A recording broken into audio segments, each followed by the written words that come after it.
दाऊद इब्राहिम को भारत कब लाएंगे मोदी? भारत ने ब्रिटेन सरकार के साथ मिलकर माल्या को तो गिरफ्तार करा लिया, लेकिन उसका क्या जिसके लिए भारत की करोड़ों आंखें इंतजार कर रही हैं? जी हां, वो है भारत का मोस्ट वांटेड दाऊद इब्राहिम। साल 2014 के लोकसभा चुनाव के प्रचार के दौरान एनडीए की ओर से प्रधानमंत्री नरेंद्र मोदी ने वादा किया था कि अगर एनडीए सत्ता में आती है तो उनकी सरकार दाऊद इब्राहिम को पकड़कर भारत लाएगी। उन्होंने ये भी कहा था कि पिछली सरकारों ने इस दिशा में ठोस प्रयास नहीं किए।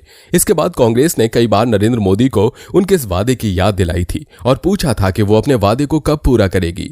और ये सवाल आज भी ज्यों का त्यों बना हुआ कि 1993 में मुंबई हमले के अपराधी दाऊद इब्राहिम को सरकार भारत कब लाएगी। आखिर क्या है वो वजह और कारण जिनकी वजह से अब भारत को दाऊद पर पकड़ ढीली होती जा रही है?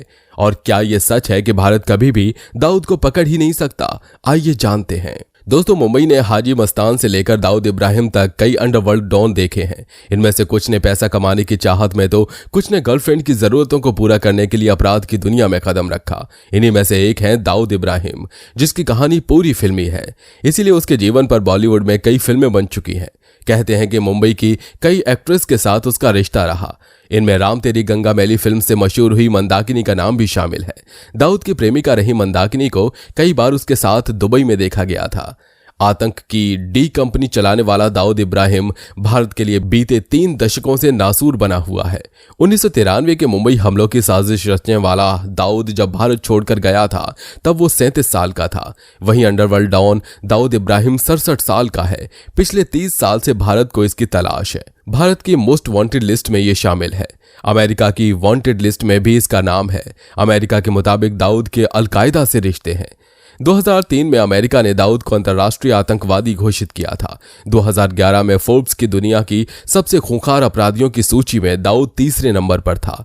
साल 2013 में आईपीएल स्पॉट फिक्सिंग मामले की चार्जशीट में भी दाऊद का नाम शामिल किया गया। दुनिया भर में घूमने वाले दाऊद ने भारत, यमन, पाकिस्तान, यूएई के अवैध पासपोर्ट बनवाए हैं। 1993 में हुए मुंबई बम धमाकों में दाऊद को दोषी करार दिया गया था। मुंबई बम धमाकों से पहले ही दाऊद भारत छोड़कर चला गया था, तभी से भारत उसकी तलाश में है। आपको बता दें कि दाऊद का जन्म 27 दिसंबर 1955 को मुंबई में हुआ था। दाऊद के पिता मुंबई पुलिस में कांस्टेबल थे। मुंबई के डोंगरी इलाके में रहते हुए दाऊद ने गैंगवार की शुरुआत की थी। 1980 के दशक में दाऊद का नाम मुंबई अपराध जगत में काफी फैल गया था।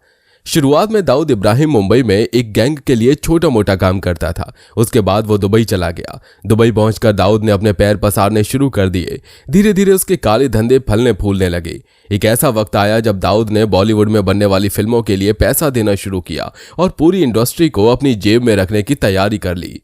दुबई जाकर भी दाऊद का रिश्ता मुंबई से जस का तस बना रहा, लेकिन 12 मार्च 1993 को सब कुछ बदल गया। मुंबई में हुए धमाकों ने चारों तरफ हाहाकार मचा दिया। इन विस्फोटों में 257 लोगों की जान चली गई।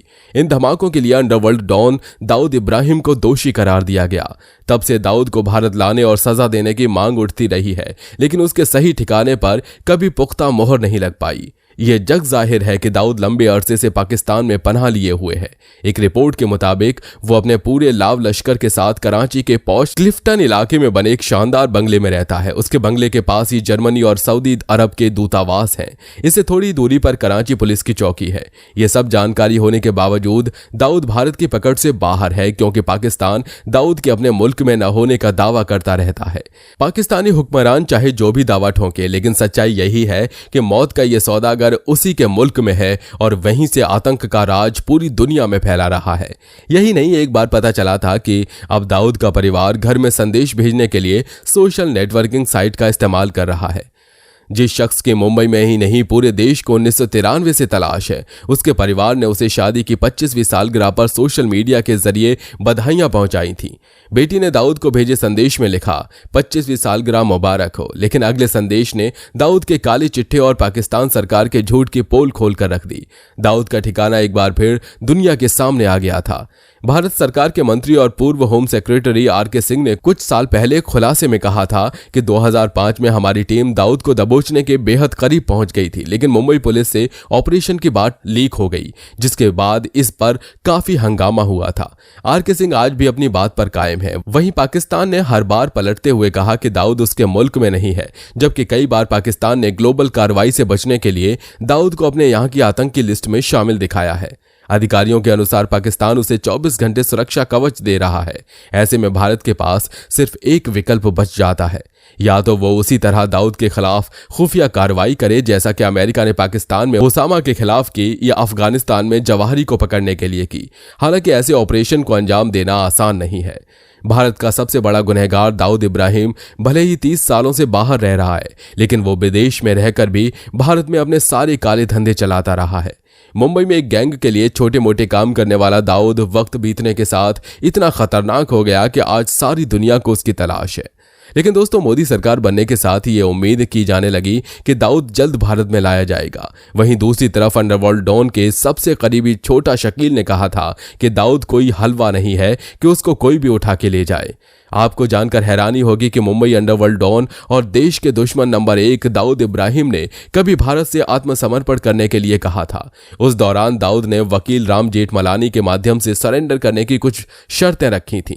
वहीं डॉन की उन शर्तों को लेकर भारत सरकार तैयार नहीं थी। साल 1993 में मुंबई में बम ब्लास्ट के बाद दाऊद इब्राहिम ने देश के जाने माने वकील राम जेठमलानी से बात कर सरेंडर करने की इच्छा जताई थी। उस दौरान जेठमलानी ने कहा था कि दाऊद 3 शर्त के साथ समर्पण करना चाहता है। इसके अलावा मुंबई पुलिस के पूर्व कमिश्नर एम.एन. सिंह ने एक इंटरव्यू में दाऊद के सरेंडर करने पर कहा था कि वो आत्मसमर्पण को लेकर 1% भी गंभीर नहीं था। वो केवल सरकार और अधिकारियों के बीच भ्रम फैलाने और अच्छा दिखने का प्रयास कर रहा था। दोस्तों, आपको बता दें कि दाऊद की पहली शर्त थी कि जब वो मुंबई वापस आए तो उसका एनकाउंटर न किया जाए। दूसरी ये कि उस पर केवल मुंबई बम धमाकों का ही केस चलाया जाए, बाकी सब रद्द कर दिए जाएं। और तीसरी ये कि उसे नजरबंद किया जाए, न कि जेल में डाला जाए। भारत सरकार ने उसकी पहली शर्त मान ली थी, लेकिन बाकी 2 मांगें ठुकरा दी थीं। हालांकि इन दावों पर सरकार की तरफ से कभी कोई टिप्पणी नहीं आई। वहीं सीबीआई के तत्कालीन डीआईजी नीरज कुमार ने भी एक साक्षात्कार में इस बात को कहा था कि मुंबई बम धमाकों के 15 महीने बाद उनकी भी बात दाऊद इब्राहिम से 3 बार हुई थी, जिसमें उसने सरेंडर करने को कहा था। यह भी माना जाता है कि मुंबई पुलिस में अब भी दाऊद के कई लोग हैं। कहा तो यहां तक जाता है कि जब भी किसी गवाह को किसी केस की गवाही के लिए पुलिस मुख्यालय बुलाया जाता है तो जानकारी पाकिस्तान में बैठे भाई तक पहुंच जाती है और चंद मिनटों में गवाह के पास फोन आ जाते हैं और गवाही का अंजाम भुगतने की धमकी दी जाती है। अब इस सिचुएशन में तो मुश्किल ही लगता है कि दाऊद इब्राहिम को भारत लाया जा सकता है। आपकी इस मामले में क्या राय है, आप हमें कमेंट करके बताना। साथ ही वीडियो पसंद आई हो तो लाइक करिए, चैनल को सब्सक्राइब करके बेल आइकन को भी प्रेस कर लीजिए।